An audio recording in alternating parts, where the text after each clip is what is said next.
Thank you very much. Thank you and welcome to what I hope will be the best panel of this conference. Right? A little pressure. Pressure. And the reason why I think it's going to be the best panel is because they're going to tackle the most important issue for some of us.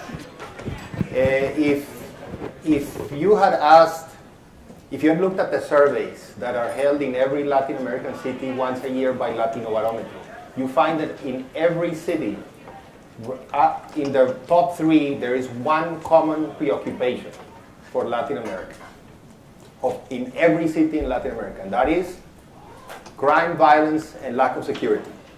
So these guys are going to help us, at least some of them, tackle this issue of crime, violence, and lack of security. And then the second issue, which never comes up, except when a big earthquake or a hurricane hits, is the issue of disaster preparedness. And we are hoping that these guys are going to help us solve at least these 2 problems. I work now in Central America. Every one of my countries in Central America suffers from both of these huge problems, which have to do with risks. And I'm dying to hear their ideas of how these new technologies and new approaches to cities are going to help us solve these problems. I'm a pragmatical person. I don't want theories and lots of arm waving. I want to hear about interesting results. It's okay if it's pilot experiences, hopefully things that we can scale up, okay? And I'm going to give each one of these gentlemen 4 minutes to start with, because good ideas come in short snippets. Long ideas take too much time, and the idea is that you guys get to know, what their ideas are, and if you want to hear more of them, you can grab them in the hallway outside. Okay? Is that fair? Sure. Not so fair. They'll do their best. Okay, we have Alex Barbat. He's a professor here in the University of Catalonia. And he is going to tell you about some of the interesting things that he has been working that has to do with disasters. We have Jorge Soto. Some of you have already listened to him. He was a hacker, still a hacker, right? But he's now joined the government of Mexico. The government of Mexico or the city of Mexico? No, the government. The federal government. The federal government. Oh my gosh. Okay. So we are hoping and crossing our fingers that you will remain true to yourselves. Of course. He's the director of civic innovation. And then we have Lawrence Yanovitch.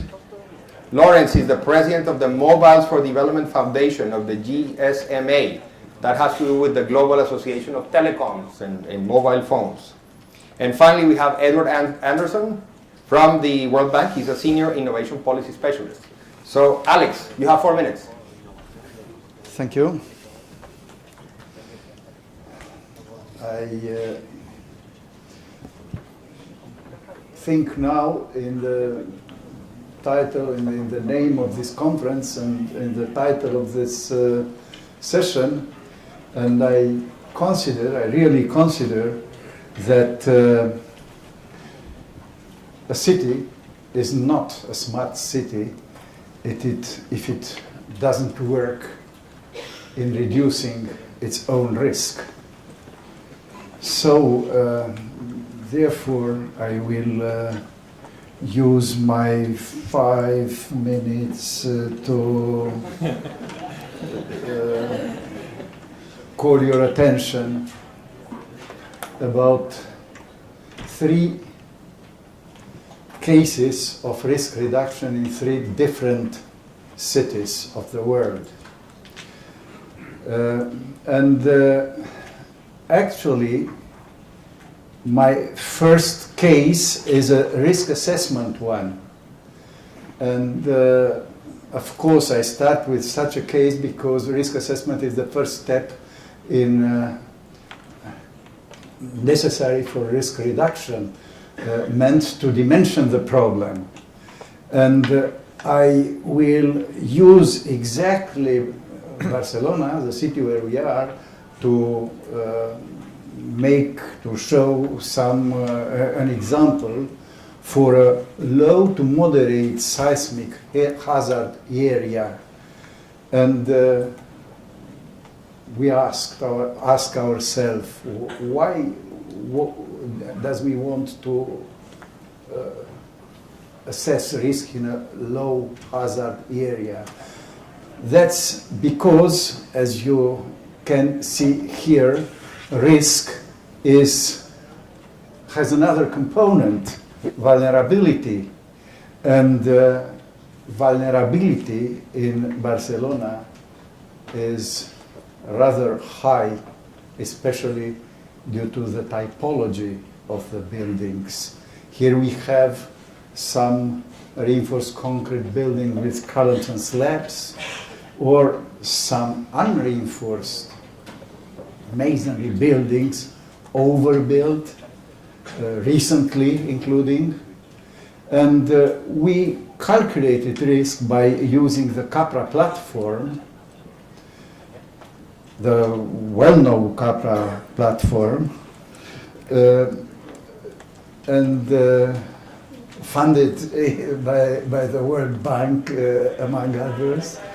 And we obtained the annual average loss, or the pure premium for building by building, as you can see here when we make a zoom of the city.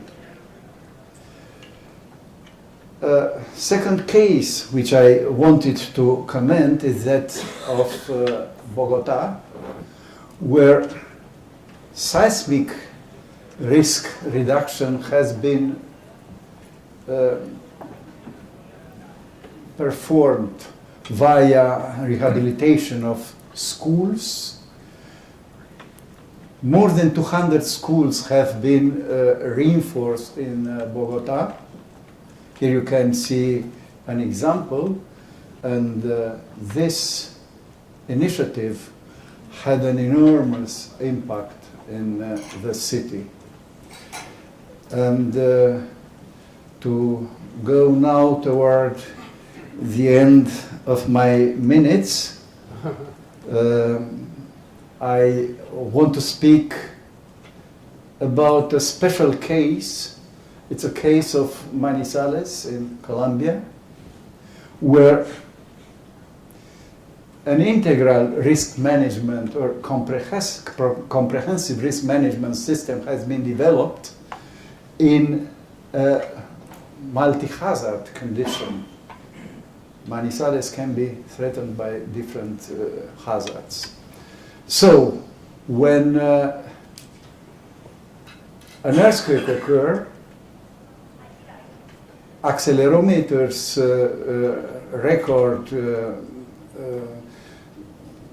the ground motion, which is stored in a computer, and in another computer are calculated shake maps for the most relevant ground motions to obtain risk scenarios at city level and including at neighborhood level, which are transmitted by mobile to the decision makers and to the people in charge of the emergency response. That is an almost real-time decision making. And the other important hazard is landslides, which are induced mostly by heavy rain, and some hydrometeorological stations transmit data to a central receiving station. These data are used for decision making. Decision consists, among others, in preparing maps for the landslide-prone areas which are identified. People is sent there to try to make the adequate interventions, but here they arrived too late. You can see how a landslide already started and the building is already cracked, and in this case people arrived too late. And that's all. Thank you very much for your attention. You very much. Thank you. Okay, that was 5 minutes. We hope the next contestants will do better. Jorge is a champion at expressing himself in short but powerful ideas. So Jorge, 4 minutes. Yeah. So yesterday I talked a little bit more about security. So today I want to talk more about natural disasters, and I want to take 1 minute to tell you one example, and 3 minutes to tell you one that is very, very cool. The first one is this. I said something like this yesterday, that I was one day in the office when 2 hurricanes hit Mexico at the same time, and we tried to create a platform about how can we put all the information together, and also how can we open up the door for citizens. And we created this called Digital Brigade, where you can see real time the location of the hurricane, you can see the probability of rain in each state, and also, well, here it's finished, but we created a Google group where people can share ideas about projects where we can work about technology together. So one project was trying to create a small trust networks of people that whenever you don't hear from someone after a disaster, you report this person. The other one is taking Instagram. A lot of people take pictures of Instagram with very cool filters during a disaster. So we can tackle only we can geolocate all the pictures in that disaster. And the other one, it's an information hub, but local information, not national information. And the other one is a tool to actually canalize all the volunteers, because a lot of people want to volunteer, but perhaps sometimes that's not the best option. Sometimes they're giving tools that we don't need. This project evolved into this, which is the transparency of the reconstruction, where we can differentiate which municipalities are declared emergency and which are declared a natural disaster. How the funds are being distributed. 32 declares of emergency, 17 municipalities. How much money is spent in medicines, in cleaning, and per state, and also how much money each state is receiving per sector. This is updated real time, and also citizens can report fraud and abuse of the resources. That's project number 1. Now I want to focus on this. This is another experiment that we did using big data, particularly the cell phone antennas in a region called Tabasco in Mexico, which is in the Gulf. And during a disaster, and what we tried to analyze is what happened if there are some patterns that we can identify with the use of the antennas before, during, and after a flood. So the questions that we tried to ask is, can we see if people were affected by changing their homes during the flood? How long did the people stay out? Did they all come back after? How long does it take for them to come back? Can we estimate the changes in patterns of mobility in Mexico? Can we estimate changes in coast traffic? This is the questions that we asked ourselves using, and we went only to cell phone towers to analyze this. And this is the region of Tabasco. As you can see here, this is how the map looks when we consider the residents of the observed people that call at night during months. We focus on night because we assume that the antenna that you connect at night is the place where you sleep. So the places in red that you can see there are the places that were most affected. Agua Dulce, Las Chuapas, Cárdenas, Huimanguillo are the places that were most affected in this hurricane. And what we observed was this. We have a spike during the floods, almost equivalent to Christmas, which is when you expect more phone calls. So it really is, there's a pattern out there. The other thing that we observed is this. These are a random period how people are moving. Red, it's people leaving. yellow is people arriving. And this is a regular pattern. And this is during the natural disaster. So as you can see, you can see that people are moving a lot. Here we present how the number of connections of towers change in time. These are the towers, the points that you see there. And on this graph, you're looking at the tower and the mean degree during the previous month versus the mean degree during the floods. As you can see, it's totally out of the expected number. This is in bigger. Then this is how many people change at all their most used towers in the whole flood. So it's something around 10%, 11%. And this is the, I don't know, you can see the a green line. That's the road that connects Tabasco to Veracruz, which is the other state. So what we're looking here, it's the red areas are the towers that receive more people, and the blue areas are the towers that lost people than usual.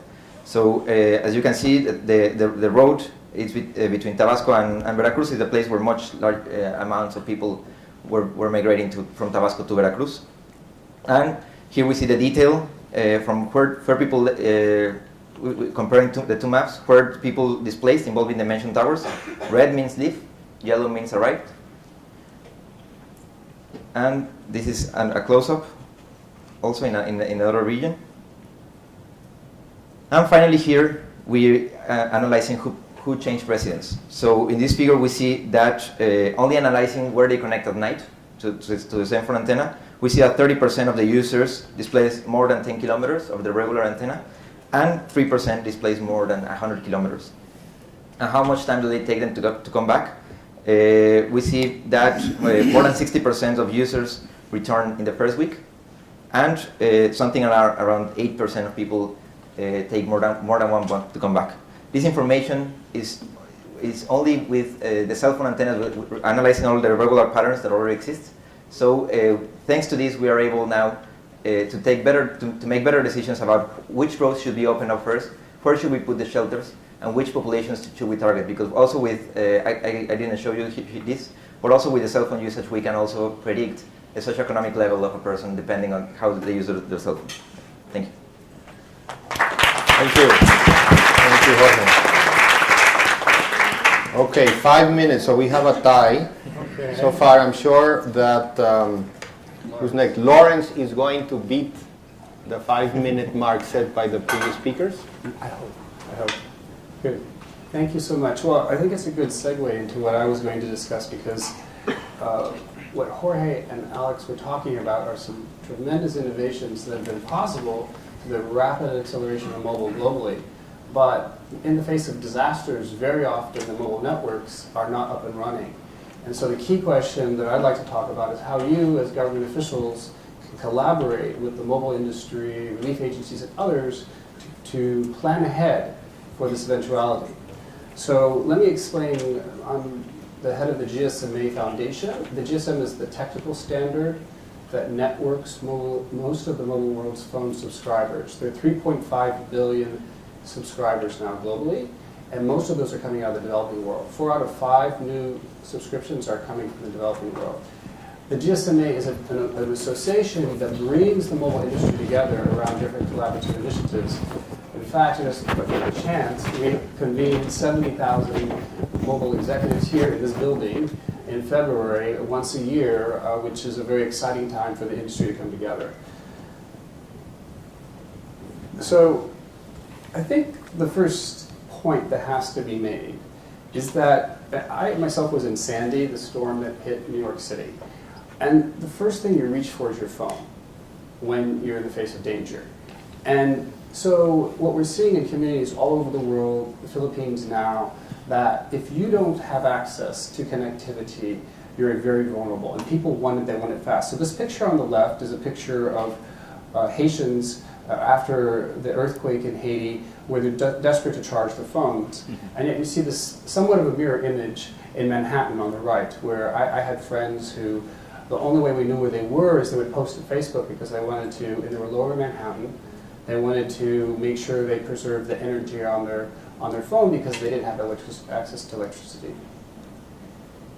And here's a very sad and compelling image of what happened in the Philippines when people didn't have connectivity. This is what happened before mobile connectivity, people looking for ways to connect with their families and loved ones and posting notes of this kind. So the key point is that we've reached a point in the evolution of global technology that there's been an inversion of Maslow's hierarchy of needs and sort. Mobile is a real vital pathway to getting access to security and economic empowerment globally. And there's a huge demand for it. And so the key question is, how do you, in the face of these escalating disasters globally, how do we all prepare for it as a world community? And the GSMA had a board meeting here in Barcelona 2 years ago, and there was a presentation from the largest mobile phone company in Japan, Docomo, NTT Docomo, and they described in a gripping way what they had gone through during the tsunami and earthquake in Japan, and then what they did afterwards. And they really pushed, the GSMA board was so moved by what they heard, they said we should have a much more organized approach to this. And so we created a program that's really focused on bringing government officials together with the mobile industry, getting mobile phone companies to learn from each other how to prepare and increase the resiliency of their networks, and then how to coordinate with the humanitarian efforts we've been doing here from others who want to use the mobile platform. So I have some lessons learned, but I think I'm going to be succinct and leave it at that. Oh my God. That's a record.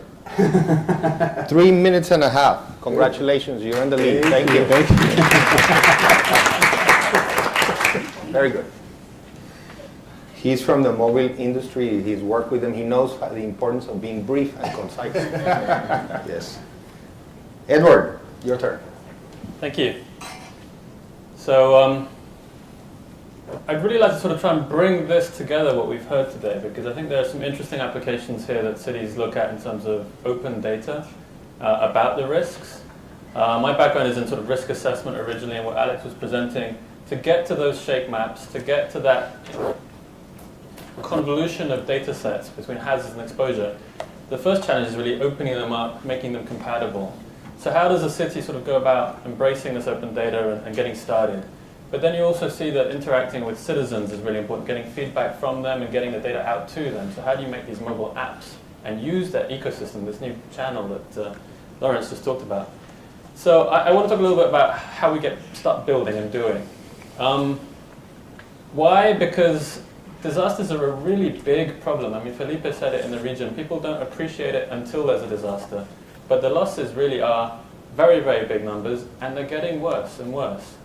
Our ability to manage risk is improving, but not keeping pace with our ability to create risk, meaning that the better buildings we build are not getting better fast enough compared to how many people we are then housing in exposed areas.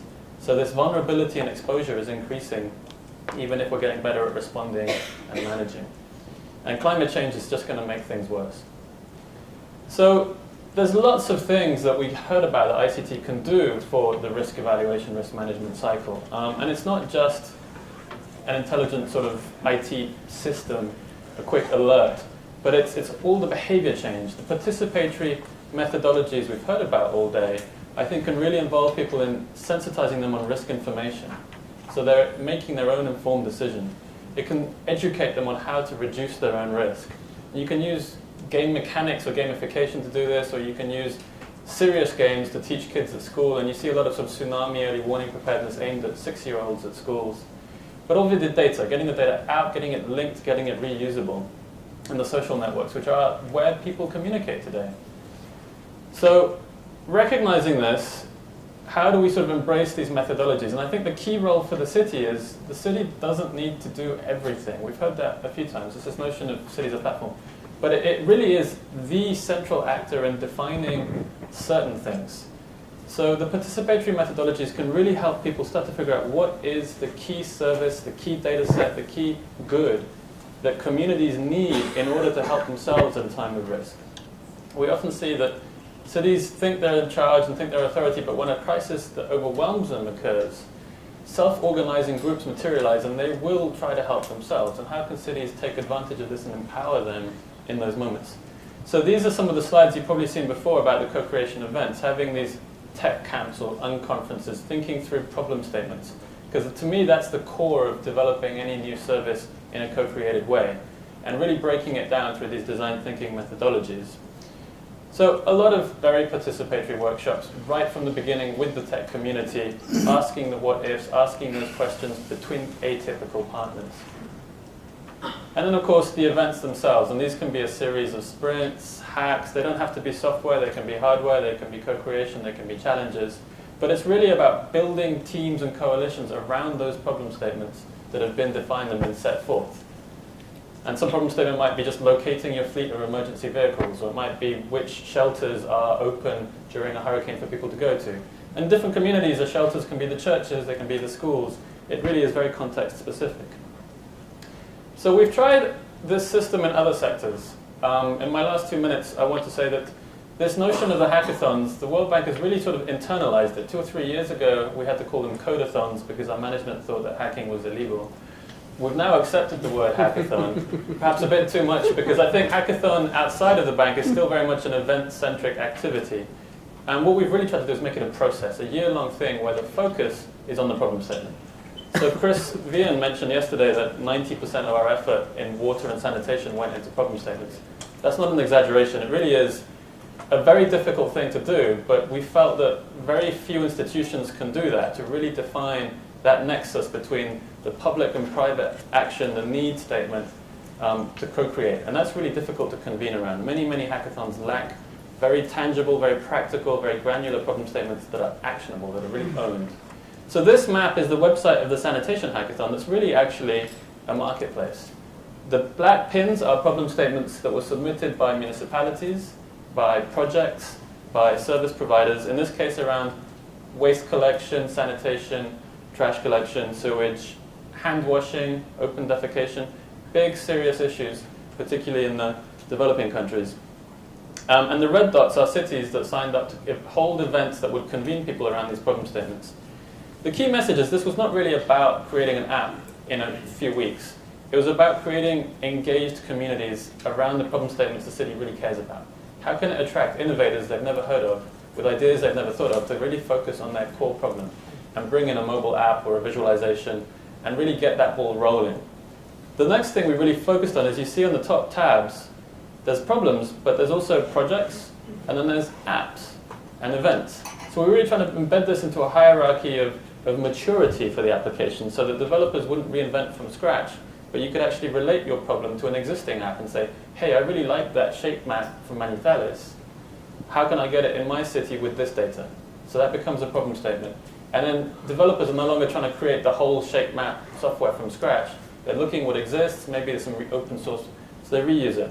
So this is the mindset of trying to reuse what's out there and discover it more easily. So with that, I just want to conclude to make a shout out for a new activity. This is a sort of pre-launch. The website is up. It's called codeforresilience.org. It's described in your booklet. It's not populated yet with problem statements. So we're now at the very beginning of that really deep phase where the World Bank and the clients and the cities are beginning to discuss what are the really important things in risk management where we think open data, mobile apps, citizen engagement can help us. And we really want to populate this and build it into a community. So we're no longer calling it a disaster risk hackathon. It's a partnership with the government of Japan. We have a partner there called Code for Japan. And so this is our Code for Resilience event.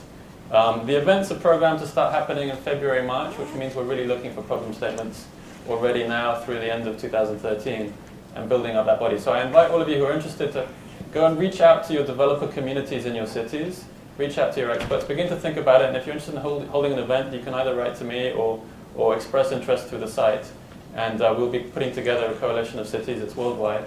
And it'll run throughout 2014, hopefully in the run-up to the World Reconstruction Conference that will be hosted in Japan. Thank you.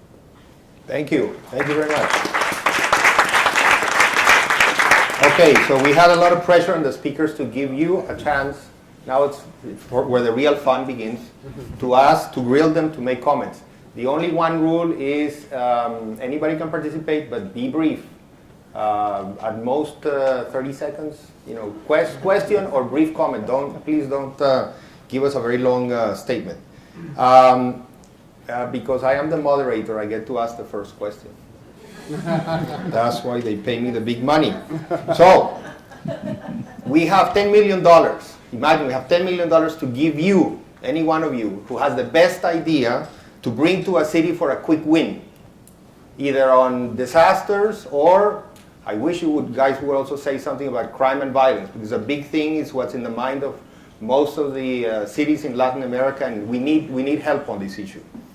Disasters or crime and violence. While you think about it, who's going to win the $10 million for either an idea that needs further development or an idea that's there that just needs implementation, while they think, the audience gets to participate. Any more questions? Do we have a microphone for the audience? Yes, we do. We have a question here. Let's start here.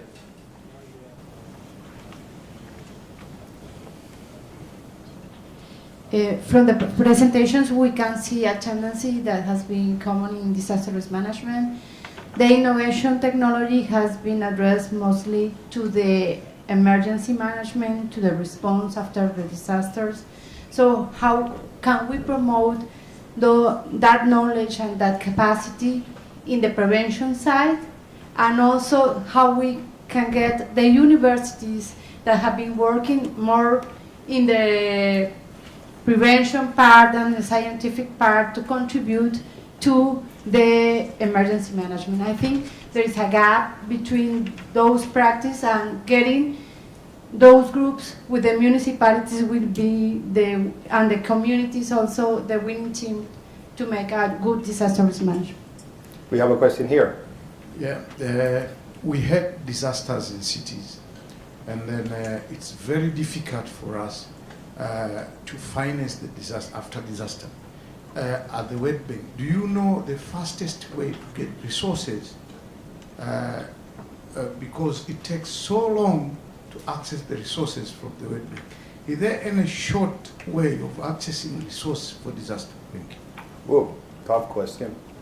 I'm not sure that we can solve it with technology. We have a question there. Hi. How do you handle, how do you handle incentivizing or creating incentives for people to post pictures and maybe videos of the disaster when there's a capacity in the telecommunication sector that you're probably overwhelmed with people trying to make calls? So how do you handle between those two patterns? Good question. Anybody else? No? Okay, so let's take this first round. You guys had enough time to think? Yes? Okay, who wants to go first? I have one. Okay, Alex and then Edu. I'm going to move actually out of disaster just because we haven't spoken about the crime issue. But I'm very moved by what's happening in Central America with the violence against women. And I feel that across Latin America there's a citizen security issue.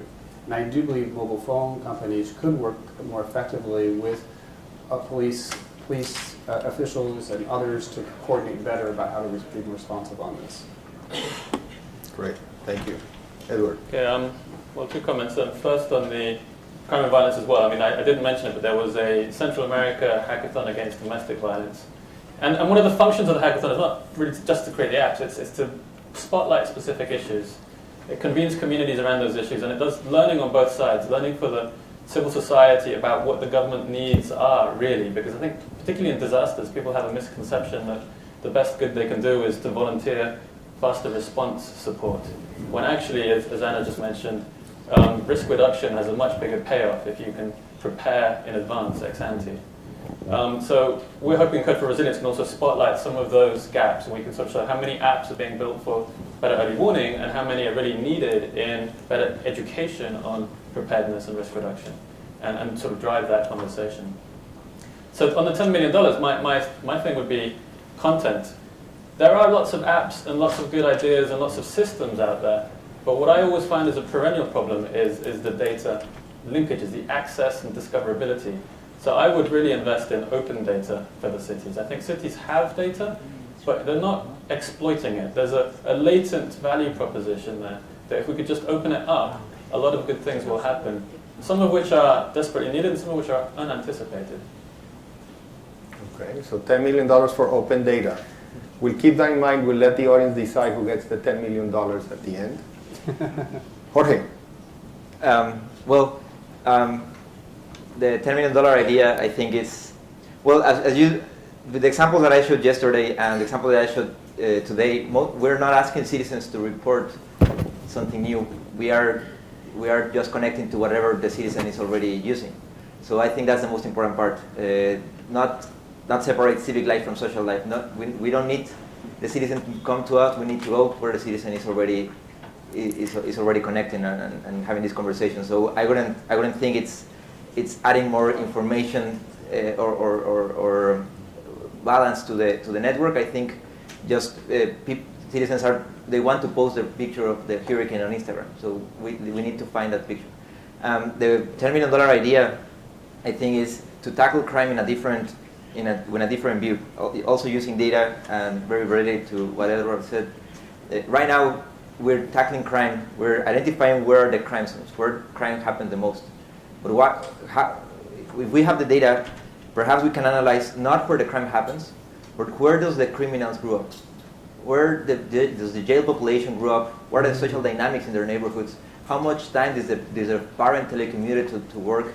How are their schools? How is the sanitation system? So I think we need to tackle, also using data, whatever data is already out there, crime in a different view. We don't need to be so reactive. We don't need to think that the neighborhoods where most crime happens are the most dangerous neighborhoods. Where did this guy grow up? What turned him into a criminal? Good. Thank you. Good answer. Please remember this is for the $10 million. Yeah, that's a good one. That's a good one. That's a good one. Yes. Yes, Alex. Well, maybe what I will say would require a little bit more money than $10 million.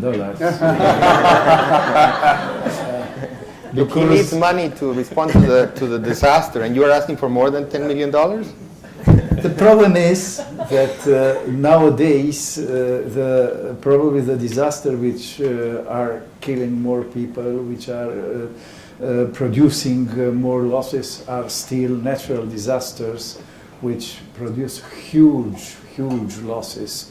And so the real and the necessary way of fighting them is by prevention. And prevention requires a lot of activities, requires not only preparing the seismic area in what concerns the structures, but also people, also strengthens resilience. You actually spoke about resilience when you asked yourself what to do after an earthquake, and that's also important. And unfortunately, that requires much money. Of course, in all this context, I also think in using new technologies as much as we can to prepare, to be prepared for the future events. So not $10 million. How much would you ask for? Oh, the necessary. Whatever is necessary. Okay. So it has to be dimensioned, the problem. dimension to the problem. Okay. The audience will take this into account. Lawrence, you didn't give us a proposal for the $10 million. Yes, I did. You did? Gender-based violence. Okay. Citizen security. But what are you proposing there? So I'm proposing that there be development of some sort of platform between security agencies as well as with programs that work with women in domestic-based violence, mobile phone companies, to find efficient ways of addressing this problem. Good. We have time. We have time for more questions. Anybody else?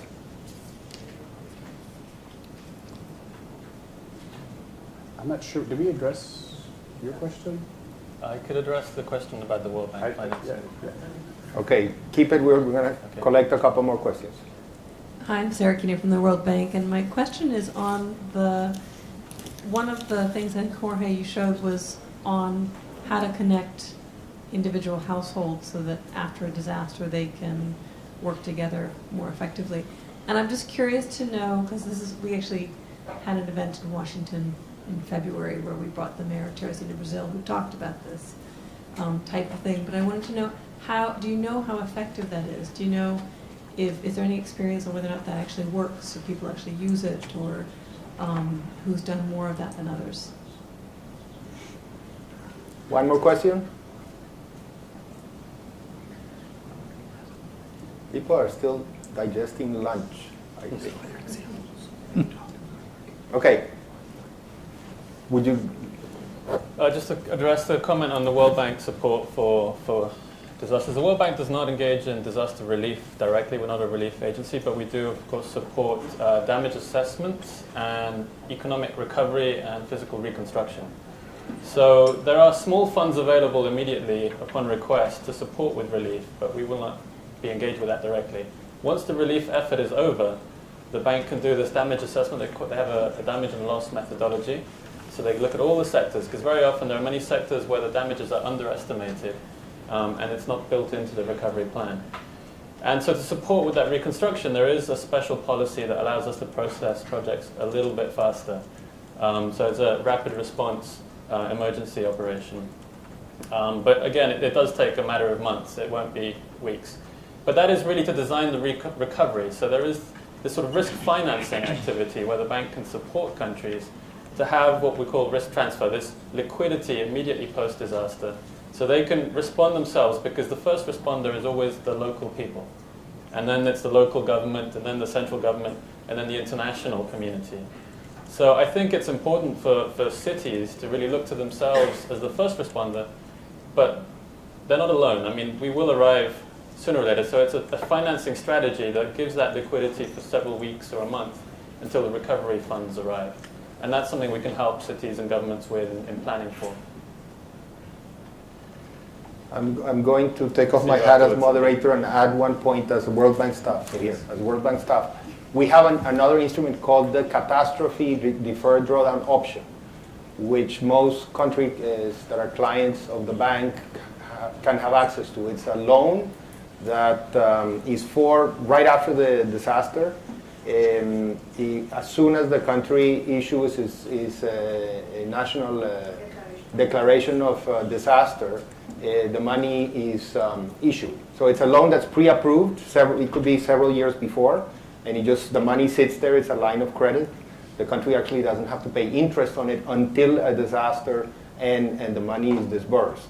Unfortunately, the big difficulty is that this loan is available for IBRD clients. As you may know, we have two different clients at the World Bank. IBRD are kind of the middle-income countries, and the other ones are the IDA clients. That instrument, since IDA funds are concessional and are at very, very low interest rates, this instrument doesn't yet apply for IDA clients. We hope that it will soon. Okay, taking off my hat. Moderator. Yes, Lawrence. Do you want me to respond to one of the questions? Yeah, you said you had a response to Anna. So Right. one of the questions I think you were asking about is how do we prepare ahead of time, and how do you bring the different actors in the ecosystem, the universities being one. And that's something we observed, is that there wasn't enough coordination. In fact, I see an overarching problem around the globe, which is that mobile connectivity has gone so fast that government officials, all sorts of institutions haven't been able to keep pace with the opportunity and potential to solve world problems, this being one of them. And so I think the key opportunity is to bring the actors together in the ecosystem. We've done this in the Philippines. We did a workshop in June of last year in preparation for something like that would happen. In Japan, they've developed national disaster plans and systems that are really probably the most advanced. We have a whole case study on our website about that. But I would just argue for, we also have done some simulations exercises in Istanbul. I would just argue for city officials coming together and collaborating with all the players in the ecosystem to really think about being well prepared for these disasters. Excellent. Do any of you gentlemen have any more words to share with us? Yeah, to add a little bit more on that, and also to respond to the question. The first thing that I've learned so far during a natural disaster is that a lot of people want to help, a lot of companies want to help, but when the disaster is already out there, the best thing that we can do is not help, not be in the middle, and let the institutions do their job in the way they're doing. Perhaps it's not the best way they're doing the job, but we cannot interfere in all the processes. If we want to add a new tool at the moment of the disaster that says, now you have to report whatever donation you're doing, now you have to do this, now you have to say how much people are arriving to the hospital, then I don't think those tools will work. And that's the case of amazing tools like the Person Finder or other tools that they are amazing, but not a lot of people are using them because it's not integrated to their systems. I think what we can do during a disaster, if you're not prepared with tech tools previously, I think you can transmit a message and coordinate information. So, and it depends on the kind of message that you want to transmit. For example, if the city that I used to live in, Monterrey, in the north of Mexico, there was a hurricane that destroyed Monterrey in 2010, and people were not donating anything because the people perceive Monterrey as a very rich city, and they said they can manage by themselves. And whenever you see there's a hurricane in Tabasco or other places, a lot of people donate because they perceive those cities as poor cities. So we created a platform to communicate, no, this is a real disaster, this is what's going on. Everybody tweet or send a picture about the disaster in your houses, so we can tell the story about the magnitude of the disaster. And that changed a little bit the conscience of citizens. With this project that I showed you here, people were, in the government, people were saying that, some governors were saying 5 hours after the rain stopped, they said, I have a $5 million disaster. And we said, how do you calculate that in 5 hours? How do you do that? So with this, we try to be very transparent about what's the calculation of the disaster, how the funds are distributed, that there's no corruption, that there's transparency, and that there's corruption, then to be open over there and make citizens to make their own decisions. But I think that if you have the disaster, I think that's the only way that you can do it. You can only add on top of that, do not get in the way of anyone, and try to just transmit a message, whatever message you want to transmit. But I think we also need to make these tools part of the way that these institutions are responding to disasters. Excellent. Alex. Well, thank you. In the group in which I'm involved with people from Latin America, we are thinking that one of the keywords is risk management, and so we are very interested to see the evolution of risk in countries along years, and not only a photograph of risk at a certain moment. And therefore, we think that all the new means, technological means should be directed towards this objective, to have a picture of the evolution of risk, to know if the measure undertaken during a certain period in a country were adequate or not. So always I'm thinking in prevention. Very good. Thank you. Okay, so about the $10 million, we were going to have an app ready for you to vote right now, but we didn't launch it. Did we? No. Does anybody have it? No. So tomorrow we're going to have a hackathon to develop an app so you can vote on the $10 million. And then once you vote, we will make sure to get the $10 million to the winner. Thank you very much. Thank you.